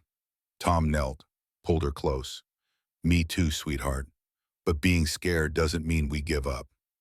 Like Mama. Exactly like Mama. He looked at his other daughters, at Maggie trying to be brave, at Kate already mentally preparing for battle, at Ellie and Grace holding hands. Whatever happens tomorrow, I'm proud of you. All of you. You've been stronger than anyone should have to be. And I love you more than anything in this world. They gathered around him, a family hug, all 6 of them holding on like they'd never let go. And outside in the darkness beyond the valley, Marcus Blackwell was preparing for war. Noon came with winter sunlight cold and bright. Tom stood in the center of the town square. Rifle in his hands, Reverend Miller to his right, Clara to his left. Behind them, spread through the buildings of Prospect Valley, 12 armed men waited. Farmers, shopkeepers, men who'd come west to escape violence, now preparing to face it down. The women and children were in the church basement, Tom's daughters among them.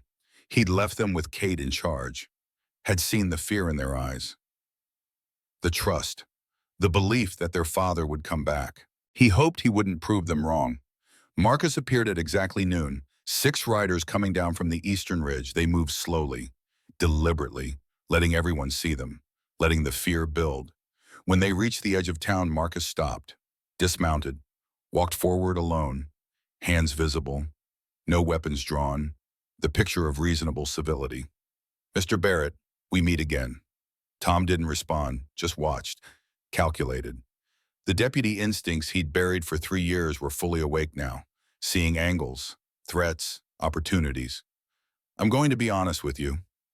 Marcus stopped 20 feet away. I admire what you've done. Truly. You took something that didn't belong to you and you ran. Farther than most people would. Fought harder than I expected. He smiled. But it's over now. You know it. I know it. Everyone in this town knows it. We're not giving her up. No, Marcus looked around, at the buildings, at the people watching from windows. Then let's talk about what happens next. He gestured to his men. They spread out, taking positions, creating a perimeter. I have 6 men, all experienced, all armed, all willing to do what's necessary. Marcus's voice carried across the square. You have, what, a dozen farmers with hunting rifles, a reverend with prayers. We have a town, Miller spoke up, a community, people who stand together. Ah, yes, community. Marcus drew the word out, made it sound naive. Tell me, Reverend, how strong is your community when the bullets start flying, when barns catch fire, when children are crying and mothers are screaming? He turned to address the whole town now, voice rising. I'm giving you until tomorrow at noon. 24 hours. Deliver Clara Whitmore to me, and I leave peacefully. Everyone lives. Life goes back to normal. He paused, let the silence stretch. Refuse me and I burn this valley to the ground. Every building, every home, everything you've built. And then I take her anyway. Tom felt the shift in the crowd, fear spreading like wildfire, heard whispers, saw faces turning away. Marcus smiled. He'd felt it too, the crack in their resolve. 24 hours, Mr. Barrett. Think about it. Then he turned, walked back to his horse, mounted. His men fell in behind him. They rode back to the ridge, made camp just close enough to be visible, to be a constant reminder. Tom turned to face the town, saw the fear openly now, saw people looking at Clara with resentment, calculation, the arithmetic of survival. Inside, Miller said quietly, we need to talk. The church filled again, but the mood was different now, not unified, not determined, fractured. A woman stood immediately. Mrs. Thompson owned the bakery. Tom had met her 2 days ago. She'd seemed kind. We should give her up. Murmurs of agreement rippled through the crowd. We can't risk everyone for one person. That's not fair. That's not right. A man joined her. She's not even one of us. Just got here. Why should we die for her? More voices. Building. Tom felt Clara tense beside him. Felt her starting to step forward, to offer herself up. He grabbed her hand, held it tight. Miller raised his arms. Please, everyone. The voices quieted, but the resentment remained. I understand your fear. The Reverend's voice was calm, measured. What Marcus is asking feels impossible, feels unfair, and maybe it is. He paused. But let me ask you something. Why did you come to Prospect Valley? Silence. Most of you came because you were running.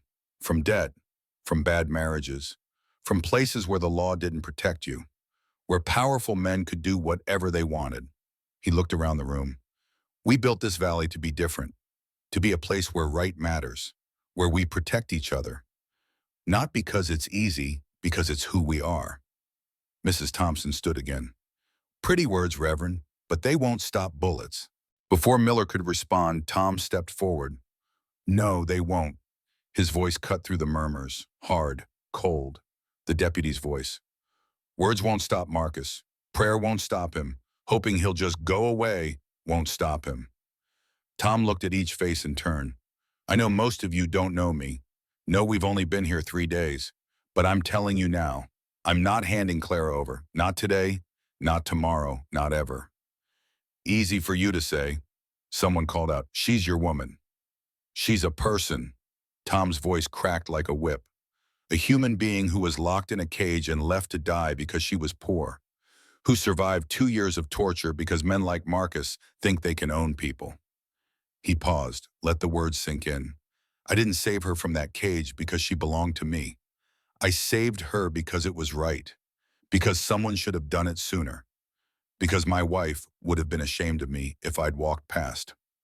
Tom's eyes swept the room. So I'm asking you, not as an outsider, but as a man who wants his daughters to grow up in a world where right means something. Stand with me. Stand with us. Show Marcus Blackwell what happens when he pushes too far. The silence stretched. Tom held his breath, waited. Then a chair scraped. Mrs. Abbott stood, the older woman who'd brought food when they first arrived. My sister was one of Blackwell's women. Her voice shook. She didn't make it out. Died trying to escape. Tears streamed down her face. I'll stand. Another person rose. Tom Harrison, the farmer. My wife's cousin escaped from his operation last year. Took her 6 months to stop flinching every time a man spoke to her. He looked at Tom. I'll stand. One by one, people stood. The blacksmith, the school teacher, the doctor, even Mrs. Thompson. Eventually, the entire congregation was on its feet. Tom felt something break open in his chest. Relief, gratitude, hope. Miller looked at him. What do you need? Positions, fields of fire, escape routes. Tom's mind was already working, planning. And someone needs to talk to Marcus's men, see if any of them can be turned. I'll go. A young man stepped forward. Daniel Foster, the blacksmith's son. I can talk, see if they're all as committed as Marcus thinks. Tom nodded. Be careful. The meeting dispersed, people moving with purpose again, fear replaced by determination. They were still scared, but they were together. Clara found Tom outside, her eyes wet. They stood for me.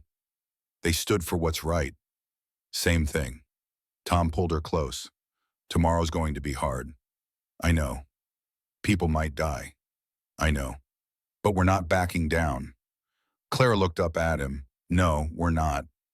That evening, Tom gathered his daughters one last time, explained what would happen tomorrow, how Marcus would come, how the town would fight. Rose climbed into his lap. Will you be okay, Papa? Tom held her, breathed in the smell of her hair, felt her small heartbeat against his chest. I don't know, sweetheart, but I'm going to try very hard to come back to you. Promise. He wanted to give her that certainty, but Tom had learned long ago not to make promises he couldn't keep. I promise I'll fight with everything I have. It was the best he could offer. Morning came too fast. Tom woke before dawn, Clara beside him on the floor of the cabin. They'd stayed up talking until exhaustion claimed them. Lying side by side, holding hands, speaking about everything and nothing. Now he watched her sleep, memorizing her face, the way her hair fell across her cheek, the small scar above her left eyebrow, the quiet strength in her features even at rest. If this was the last morning, he wanted to remember it. Clara's eyes opened, found his. What time is it? Early, she sat up. I should check on the girls. They're with Ruth, they're safe. Tom had moved them to the boarding house the night before, hidden them with the other children. If Marcus came through, if the town fell, maybe the children would be spared. Clara nodded, understood. Then she asked the question that had been hanging between them. What happens if we lose? We won't. But if we do? Tom was quiet. Then he reached into his coat, pulled out a folded piece of paper, handed it to Clara. She unfolded it, read. Her eyes went wide. This is a marriage certificate. Yes. We're not married. We are now. As of 2 days ago, Reverend Miller performed the ceremony. You signed as a witness to my will, but the document is legal. Clara stared at him. Why? Because married women can't be held under indenture contracts. Federal law. If Marcus takes you, you're free. Legally, he has no claim. Tom took her hands. It was my insurance policy. My way of protecting you, even if everything else failed. Tears spilled down Clara's cheeks. You married me without asking. Yes. That's incredibly presumptuous. Yes. And wonderful. She kissed him, hard and desperate and full of everything they hadn't said. Everything they might not get to say if today went wrong. When they broke apart, Tom rested his forehead against hers. If we survive this, I want to do it again. Properly. With flowers and cake and our daughters standing with us. I'd like that. Good. Then we have something to fight for. They dressed, armed themselves, walked out into the gray dawn together. The town was already awake, men at their positions, women securing the children, everyone moving with quiet purpose, the calm before the storm. Tom took his place in the square, Clara beside him, Reverend Miller, Red Morrison, who'd arrived during the night. A dozen other men spread through buildings, watching, waiting.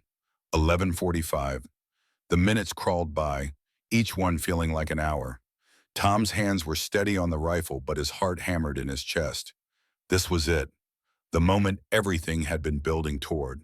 11:55. Movement on the ridge. 6 riders starting down. 11:59. Marcus reached the edge of town, dismounted, started walking forward. Noon. Time's up, Barrett. Marcus's voice carried across the silent square. What's your answer? Tom stepped forward. No. No. Clara stays. You leave. That's the only answer you're getting. Marcus sighed, like Tom was being unreasonable. Then I suppose we do this the hard way. He gestured. His men dismounted, started spreading out, creating a perimeter. Tom's men tensed, fingers moving to triggers. Wait! Clara's voice cut through the tension. She stepped forward, past Tom, into the open. Clara, no. It's all right. She kept walking, toward Marcus, hands visible. No weapons. Tom's blood turned to ice. What was she doing? Clara stopped 10 feet from Marcus, looked him in the eye. You want me? Fine. I'll go with you. Marcus smiled. Now that's more like it. In one condition. The smile faded. You're not in a position to make conditions. I am. Because if you try to take me by force, these people will fight. You'll win eventually. But how many of your men will die first? How much will it cost you? Clara's voice was steady, strong. Or you can accept my terms. I come peacefully. You leave this town alone. Everyone walks away. Marcus studied her, calculating. What's the condition? You let Mr. Barrett go, let him and his daughters leave. Safe passage. No pursuit. Clara! Tom started forward. Miller grabbed his arm, held him back. Marcus was quiet, thinking. Then he nodded. All right, you have a deal. Relief flooded Tom, then understanding. Clara was sacrificing herself, giving herself up to save his family, to save the town. No, he wouldn't let her. Tom broke free from Miller's grip, started running. Clara, wait. But she was already walking toward Marcus, already accepting her fate. Then Marcus made his mistake. He grabbed Rose. The little girl had been watching from the church, had seen Clara walking toward the bad man, had run out to stop her, and Marcus had seen his opportunity. He caught Rose by the arm, yanked her against his chest, drew a pistol, pressed it to her head. Change of plans. Marcus's voice went cold. I'm taking both, the woman and the child. Insurance to make sure Barrett doesn't follow. Time stopped. Tom saw Rose's face, saw the terror, saw her mouth forming the word Papa, saw Marcus's finger on the trigger, saw Clara turning, seeing, understanding. Then everything happened at once. Clara lunged for Marcus, grabbed his gun arm, threw her weight against it. The pistol discharged. The bullet went wild. Rose broke free, ran. Marcus backhanded Clara. She fell. Tom was already moving, covering the distance. Rifle coming up, Marcus's men drew their weapons. Tom's men returned fire. The square erupted in gunfire. Tom reached Marcus just as the man was raising his pistol toward Clara's head. Tom swung the rifle like a club, caught Marcus across the jaw. Bone crunched. Marcus went down, but his men were shooting. Tom felt something hit his side. Hot and sharp, he stumbled, fell to one knee. Clara screamed, more gunfire. Red Morrison dropped one of Marcus's men. Reverend Miller shot another. The blacksmith took down a third. Tom looked down, saw blood spreading across his shirt, saw Clara crawling toward him, saw the world starting to tilt. Then he heard it. Hoofbeats coming fast from the west. A rider appeared, wearing a badge, federal marshal. Tom recognized him even through the haze of pain. Duncan Hayes, his old partner from Kentucky. Hayes rode into the square, gun drawn, voice booming. Everyone drop your weapons, now, federal marshal. The shooting stopped. Marcus's remaining men hesitated, then lowered their guns. They were outnumbered, outgunned, and now facing federal charges. Hayes dismounted, walked to where Marcus was struggling to sit up, blood streaming from his broken jaw. Marcus Blackwell, You're under arrest for kidnapping, assault, attempted murder. He pulled out handcuffs, secured Marcus's hands behind his back. Your brother Victor was arrested 3 days ago in Denver. 42 counts of fraud, trafficking, and conspiracy. We've been taking apart his entire operation. Marcus's eyes went wide. That's impossible.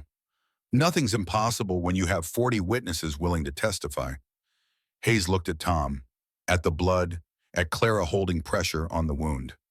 You look like hell, old friend. Tom tried to smile. You're late. Had to ride 100 miles in 3 days. Cut me some slack.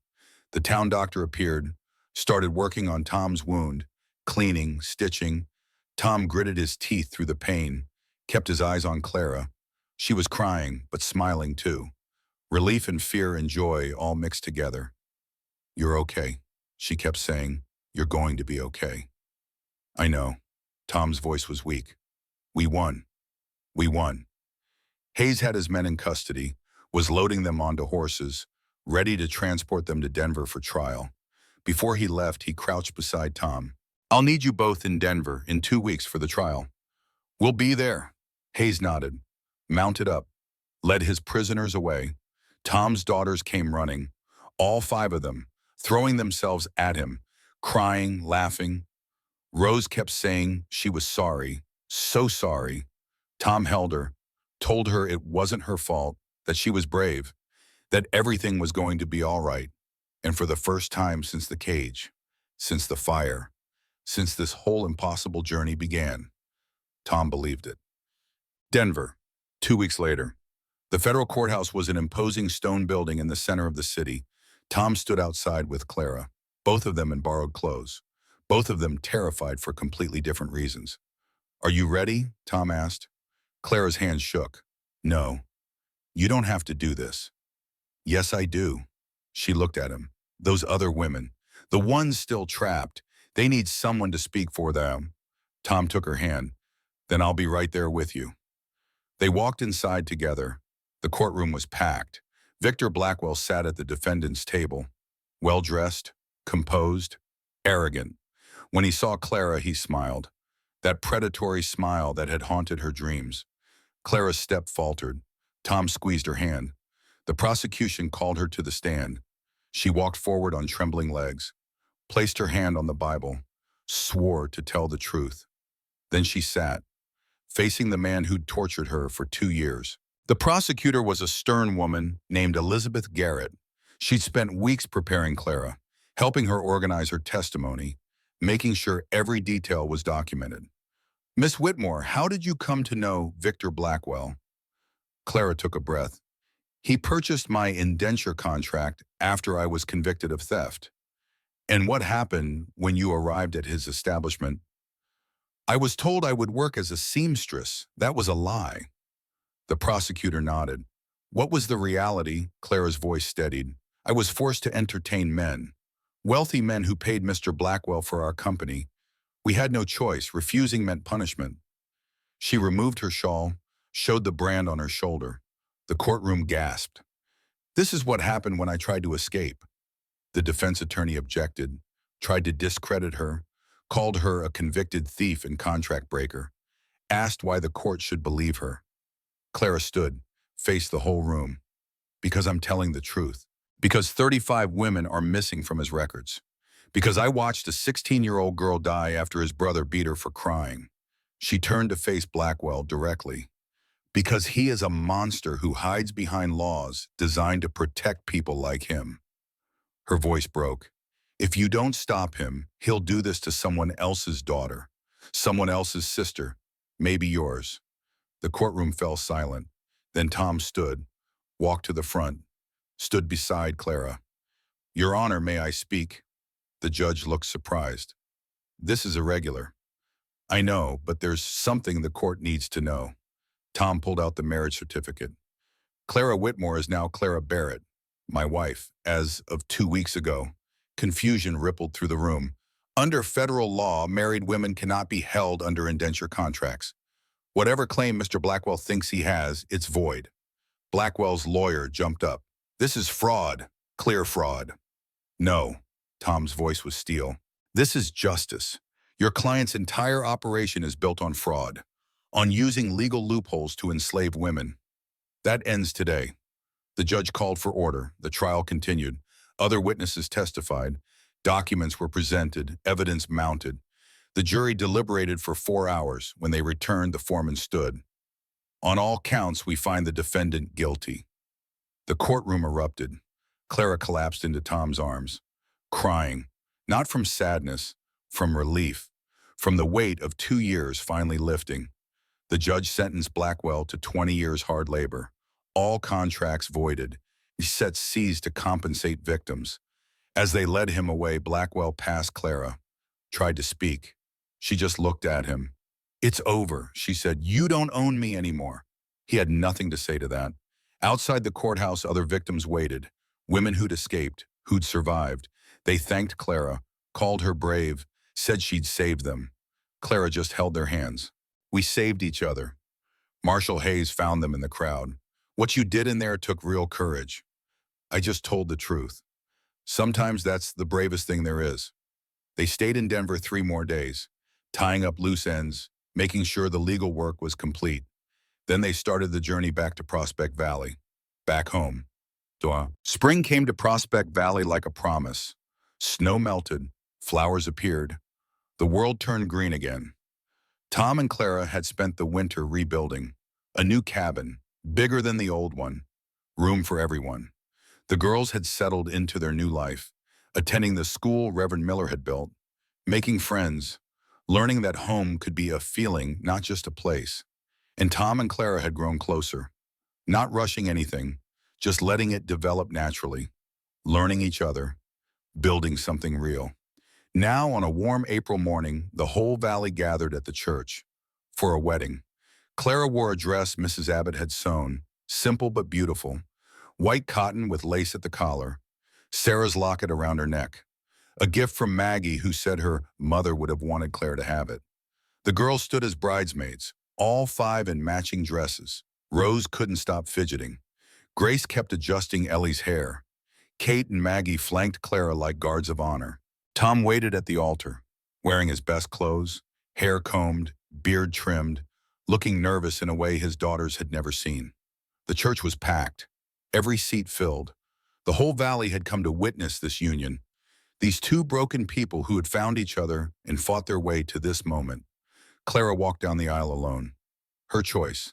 She wasn't being given away. She was choosing. Choosing Tom. Choosing this family. Choosing this life. When she reached the altar, Tom took her hands. His eyes held everything he couldn't say. Love, gratitude, wonder that she was real. Reverend Miller began the ceremony. Dearly beloved. The familiar words, the ancient promises. Tom and Clara had written their own vows, had spent weeks getting them right. Tom went first. "Clara, when I found you in that cage, I thought I was saving you." His voice was steady, strong. "But you saved me. You gave me back my life. You gave my daughters their mother. You gave this broken man a reason to believe good things still exist." He paused. "I promise to love you, to protect you, to stand beside you, not because you need it, but because I need to. Because loving you is the best thing I've ever done."